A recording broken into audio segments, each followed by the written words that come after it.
स्वागत है भैया आप सबका।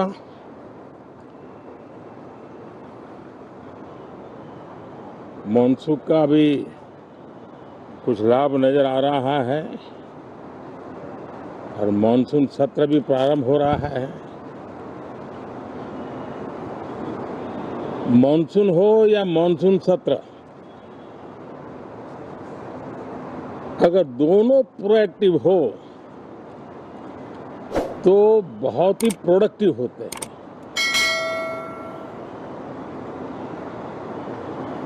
और दोनों को प्रोडक्टिव होते हैं तो देश का कल्याण होता है, जीव मात्र का कल्याण होता है। और इसलिए हम यही प्रार्थना करते हैं कि मॉनसून भी प्रोएक्टिव रहे, मॉनसून सत्र भी प्रोडक्टिव रहे। साथियों, पिछले एक महीने में देश ने अनेक सिद्धियां प्राप्त की है और देशवासी गर्व से भर जाएं, इस प्रकार की सिद्धियों का सिलसिला चला है। चाहे राष्ट्रीय हो, अंतर्राष्ट्रीय हो और अब तो अंतरिक्ष भी हो। एक प्रकार से भारत के लिए गर्व के पल रहे हैं। पिछले वर्ष मॉनसून सत्र के ठीक पहले भारतीय नागरिक इंटरनेशनल स्पेस स्टेशन पर पहुंचा था और कल ही परसों भारत का एक युवा स्टार्टअप, उसने बहुत बड़ी सिद्धि प्राप्त की है। विश्व के कम ही देश हैं जहां इस प्रकार से प्राइवेट साहस हुए हैं और भारत के युवाओं ने अंतरिक्ष में नई उड़ान भरी है। बहुत बड़ी सफलता है। और ये जो स्काईरूट स्टार्टअप है, उसमें जो नौजवान काम कर रहे हैं, मुझे बताया गया उनकी पूरी टीम की जो एवरेज एज है वो सिर्फ 28 साल है। ऐसे नौजवानों ने ये काम करके दिखाया है। मैं किसी 56 साल के नौजवान की बात नहीं कर रहा हूं। मैं देश के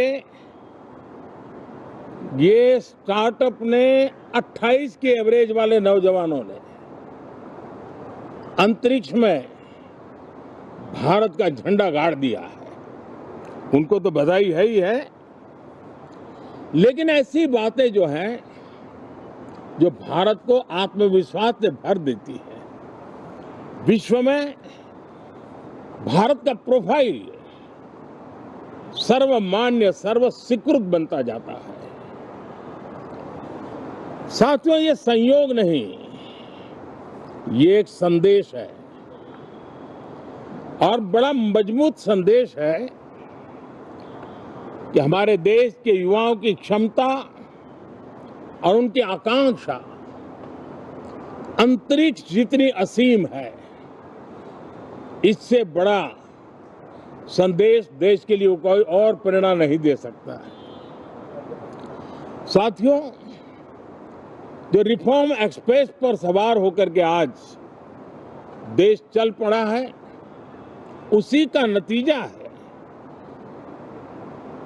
कि भारत के नौजवान इतना बड़ा साहस कर पाते हैं और सफल भी हो रहे हैं। साथियों, पिछले दिनों राजस्थान में बहुत बड़ी ऑयल रिफाइनरी देश को समर्पित की गई। पिछले कुछ सप्ताह पहले एक सेमीकंडक्टर प्लांट यानी तीसरा देश को समर्पित किया गया। अभी कुछ दिन पहले ग्रीन हाइड्रोजन से चलने वाली ट्रेन, और विश्व में बहुत कम देश ऐसे हैं कि जिनके पास ये सुविधा है, लेकिन भारत ने जो हाइड्रोजन ट्रेन देशवासियों को समर्पित की है वो सबसे ताकतवर इंजन वाली है और सबसे लंबी है। ये अपने आप में भारत के वैज्ञानिक, भारत के इंजीनियर्स, भारत के इनोवेटर्स, भारत के उद्यमी, भारत के श्रमिक, ये जो एक लक्ष्य लेकर के देश के लिए जी रहे हैं, देश के लिए काम कर रहे हैं, उसी का परिणाम है।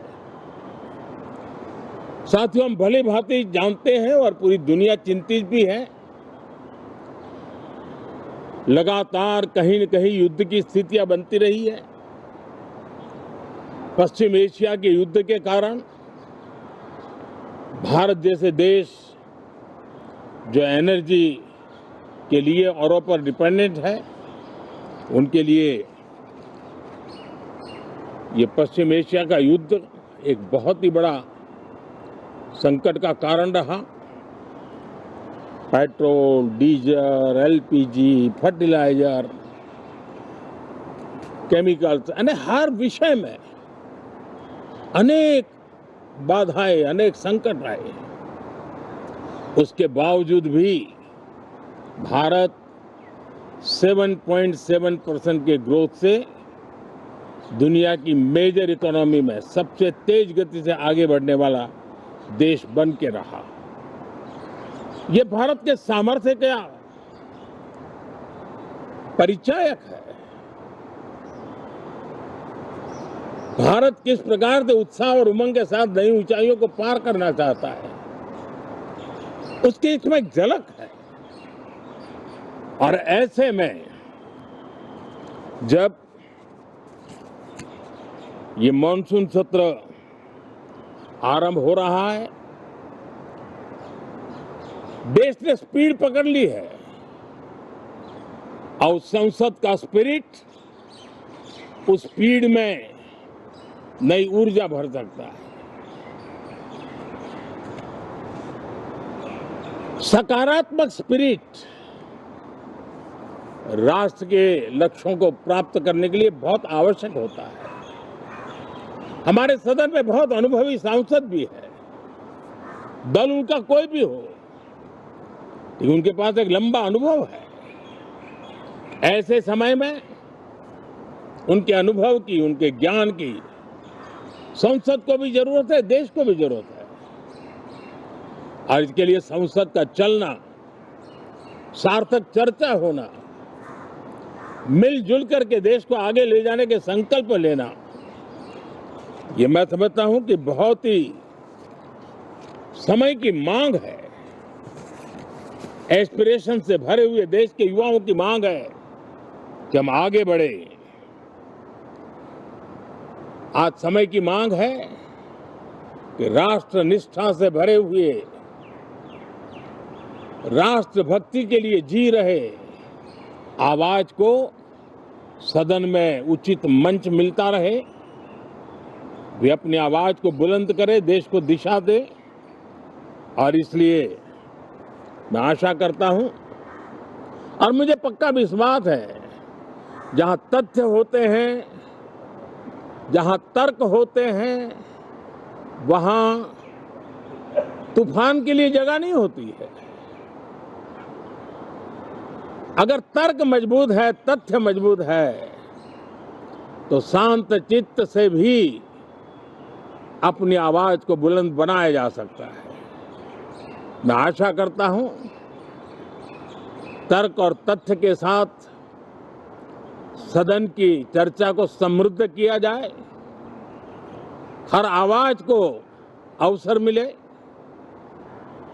हर विचार को सम्मान मिले। ये संसद की हमारी भूमिका है मैं सभी सांसदों से बढ़ चढ़ करके इस सदन में हिस्सा लेने के लिए निमंत्रित करता हूं।